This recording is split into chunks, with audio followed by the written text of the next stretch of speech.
On Kochie's Business Builders, is your business ready to franchise? We're helping a noodle king make it happen.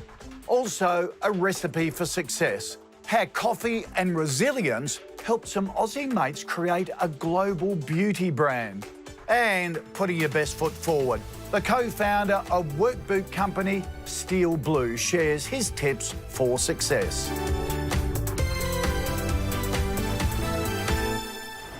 Hello, welcome to Kochie's Business Builders. Is your business expanding rapidly? Well, that's the case for an Asian street noodle bar popping up right across Queensland and New South Wales. The owner wants to keep growing the brand, and using other capital apart from his own is looking like an attractive option. So let's visit the noodle bar to find out what options are available when it comes to franchising. It's the lunchtime rush at Peanut Street Noodles in Sydney's Inner East. Anka Segal now owns 11 of these restaurants and wants to keep rolling them out. So we are a chain of street noodle restaurants. We are in New South Wales and Queensland. And we are Peanut Street Noodles. And what we do is we specialize in Asian street food and noodle soups, stir fries, salads. And yeah, what we do best is, and different from others, is we focus on real food and real ingredients. All our sauces are made from scratch in Thailand using real ingredients, and our guests get this real flavor.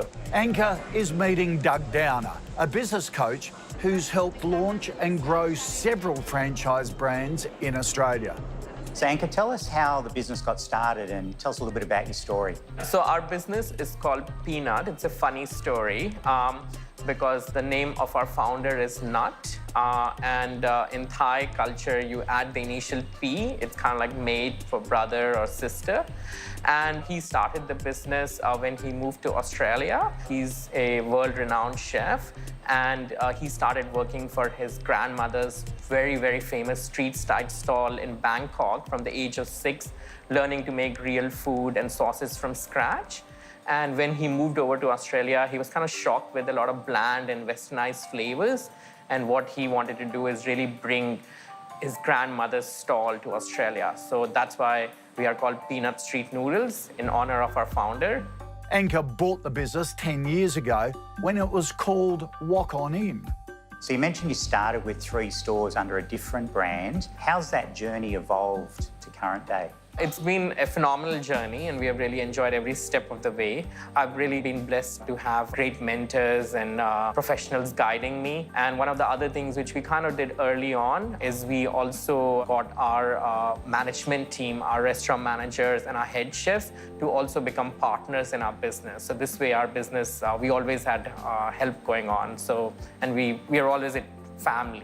There's a lot of people in your space. So what do you think it is that differentiates you from your competitors? What do you do better or different? Well, that's easy. I mean, we pretty much, like I said, focus on real food. Everything we make in our kitchens is from scratch. We don't use any preservatives. We don't use any coloring, anything like that. So you really get real food. Like I said, Nath learned all his trade from his grandmother. And in her stall, that's how it used to be. You would purchase the stuff from the morning, and then whatever you had, you sold it. You didn't have any fridges and microwaves and other things, and that's what our concept is about. It's about these real flavors. When guests eat our food, they get those flavors. They get the chilies and the galangal and the lemongrass flavors. So you've had great success. Where do you see the business heading in the next couple of years? We've built a very great brand, and we really want to now grow this brand, and we want to grow it via franchising.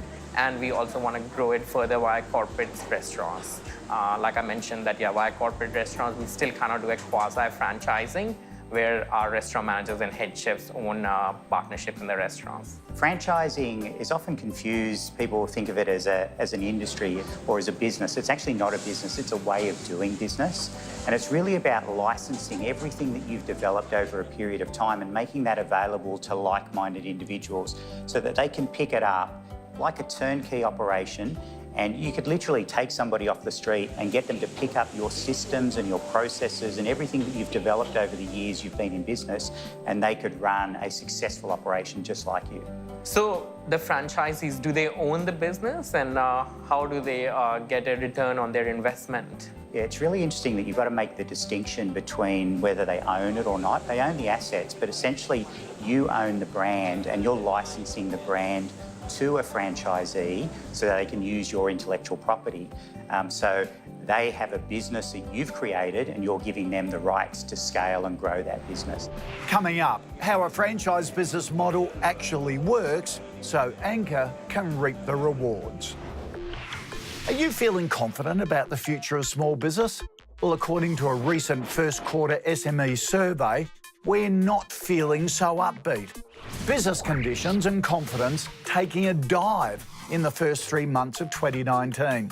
The poor result is being blamed on falls in profitability and trading.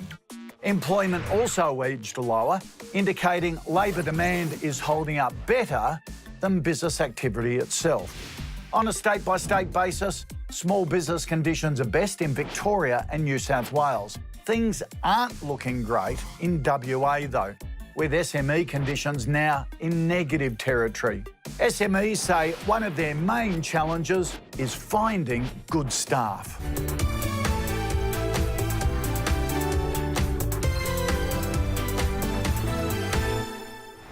Hi, I'm Lottie Diel, the founder of Banish, and I love small business. You're watching Kochie's Business Builders. This week, we're looking at how to franchise your business. A restaurant owner in Sydney is thinking about changing his business model as his noodle bar expands. So let's check back in with Anchor Segal and Doug Downer. So Anchor, you started with 3 walk-on-in stores and you've grown that to 11 restaurants. Over what sort of time frame and how did you go about doing that? We were quite slow because we just wanted to get it right. I guess right from the beginning, we wanted to create a world-class company built around outstanding people, great systems, and so in the beginning, that was really it, to develop these sauces that Nat learned from his grandmother and really get the right flavors. I remember running through maybe 10 different 15 varieties of chilies, imagine that. And of course, getting the right team behind us. And once we had that, we really started taking off in 2015, and then we kind of added about 2 to 3 restaurants every year. So what is your understanding of franchising? Pretty limited. I just know McDonald's and all these other big franchisees. So does my business need to be a certain size by revenue or turnover or the number of restaurants so that it's eligible for franchising? Look, I don't think a business needs to be a certain size, but there are some key characteristics that are critically important. I think if you're thinking about franchising, as a franchisor, you need to make sure first and foremost that there is enough money and return on investment for the franchisee. So if you have a proven model, business model that can deliver a return on the investment that the franchisee makes, then you potentially have a business that could be franchised. My belief is that every business should be franchise ready so that they can operate like a franchise, whether they franchise or not. Yeah, that's quite an interesting thought, but what are really the benefits of being franchise ready if we never want to franchise? I think one of the challenges for a lot of business owners is that the businesses are successful because of the owner. Now, if you can get your business to a point where you put systems and processes in place that make it franchisable, then as a business owner, you're able to step back and the business can operate without you. So, the most challenging part about being a business owner is it's often very dependent on you. Yeah. The beauty of franchising is the ability to have others take your model and make it work. Sure, and so it's lower risk for them too then. So I think like any business, there is risk. There's inherent risk in any business. Interestingly, from a statistical point of view, independent businesses, 50% of them fail in the first 4 years of operation, compared to the franchise sector where it's 80%, over 80% success rate in that first 4-year period. So one of the hesitancies for me always has been, we have really been strong on our values and our brand and our standards. And how do we ensure that our franchisees follow that system and follow the business values and high standards that we have? So I think there's a couple of key things there, Anchor. Firstly, you need to make sure that you've got really clearly documented and established standards and procedures and the way that you do things within your business, and that then you're following up. You've got systems around how you can monitor the business performance. But I think the most important thing, and anybody that's thinking about franchising their business needs to look at it from the perspective that you're actually not selling a franchise. And I think that's where a lot of franchisors make the mistake. As a franchisor, what you're doing is you're granting the rights for an individual to use your brand, and you want people that have shared values, the same values as you, and that are just like you, that enable you to grow the business and maintain those high standards. So, if you're looking to become a franchisor, the first thing you need to do is make sure there's enough money and return on investment for the franchisee. Then make sure you've documented and established standards and procedures for the business. And the statistics are positive. More than 80% of franchises succeed compared to independent businesses where half are failing in the first 4 years. Sounds like franchising could be a great option for Anchor, and some terrific advice there. Time now for a tech tip. This week, Canon is here to talk us through some new office solutions. If you're a small business, you would know the ever-present challenge of keeping costs down. You have to consider everything from monthly subscriptions to electricity bills. But what if I told you that I can help with one of those cost-saving measures? Canon has come up with a new range of endurance printers specifically designed for a home office environment. So if you find yourself hitting print a lot, then this could be the product for you. It's easy to set up with step-by-step instructions written in plain English. Canon also has a YouTube channel helping small business owners solve issues when they arise. So all you have to do is press print. This new printer will automatically come with Print Assist. Just connect to your office Wi-Fi and you can print from any device. So if you're looking for more efficient office solutions, this could be the answer. The only thing you should have to worry about is pressing print. Coming up, how leftover coffee grounds inspired a Melbourne cafe owner to start his own beauty brand.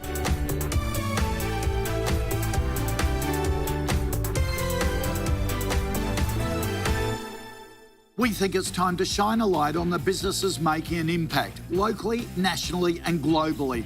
Together with our friends at Google, we're putting together Kochie's Business Builders Power List.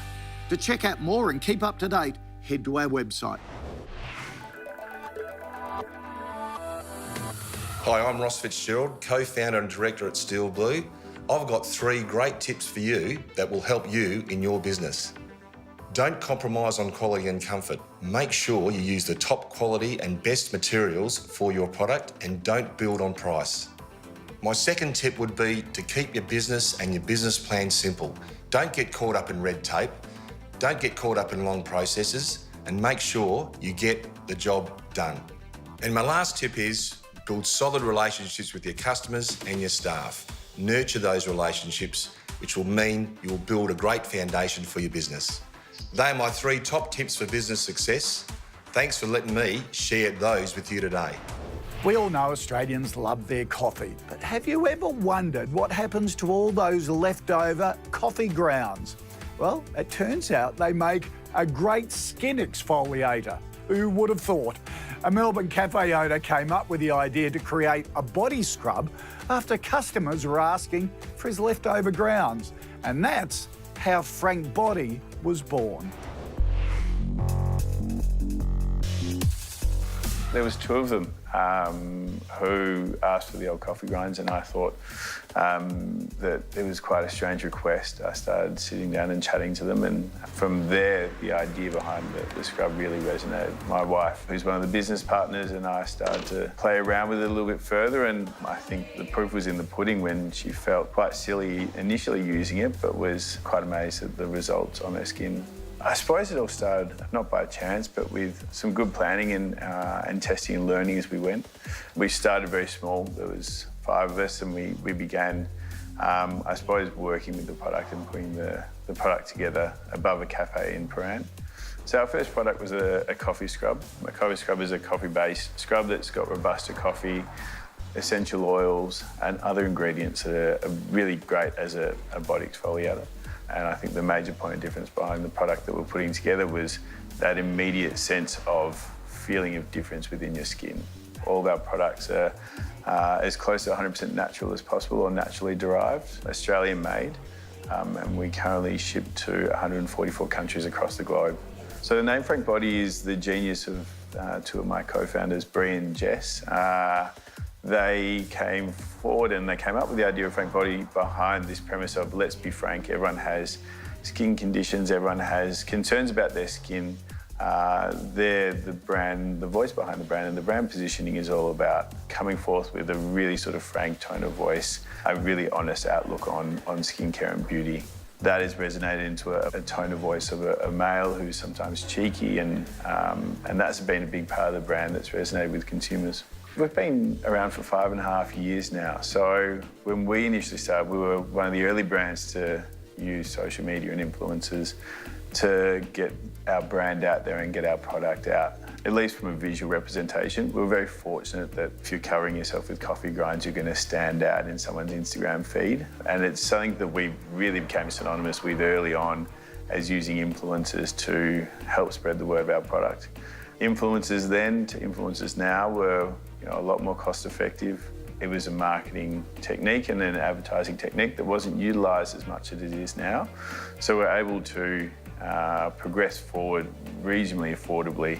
The beauty sector is one that has very large marketing budgets, celebrity endorsement. It's a very very noisy market to play in. To stand out and be authentic in that market can be challenging. To get your key messages across can be even more challenging. I think from us, one key aspect we had from the very beginning was that brand purpose, that brand positioning, and that point of difference around a different product and a different tone of voice that really resonated with people. We came at a time when social media was at the very verge of being active in that structure, so that assisted as well. But to stand out a point of difference is key, and especially in the beauty market. I never imagined myself to be in the beauty sector when I was thinking about what I wanted to do in my life, but now I'm here. I'm extremely grateful for the position I'm in. I think we pinch ourselves and then we get back down and get to work. Since launching, Frank Body has sold more than 2.5 million of its signature coffee scrubs. What a great idea that really came out of nowhere. Coming up, word on the street. We ask small business owners what they really think.